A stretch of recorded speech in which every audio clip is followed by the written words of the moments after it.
மனுஷங்க நம்மளை தூக்கி எறிறாங்கன்னா கர்த்தர் வேண்டும்னு எடுத்துக்குவார். ஆமென்.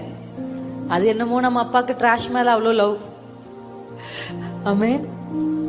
ஆமா, when my daddy threw, அப்படியே எங்க அப்பா எங்களை தூக்கி போட்டு போயிட்டார் ஒரு பாட்டு கிளம்பி. ஆனா இன்னைக்கு நான் நன்றி சொல்றேன், என்னை கர்த்தர் தூக்கி அவர் போடும்போது நான் அவர் கையில போய் விழுந்திருக்கேன். அன்னைக்கு பிடிச்சவர் இது வரைக்கும் எனக்கு பிடிச்சிட்டே இருக்காரு. I'm a very dearly daughter to my father. I love him so much. He loves me so much. அந்த மாதிரி நம்மள ஒருத்தங்க தூக்கி போட்டா ஒரு விஷயம் உங்க மனசுல இருக்கணும், என்ன தெரியுமா? No, when you threw me out, I fell in the hands of God. Hallelujah. So கர்த்தர் கரத்துல தான் நீங்க விழுந்திருக்கீங்க. So don't worry.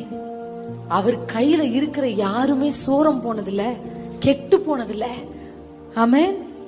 அவருக்கு கைக்கு வந்த யார்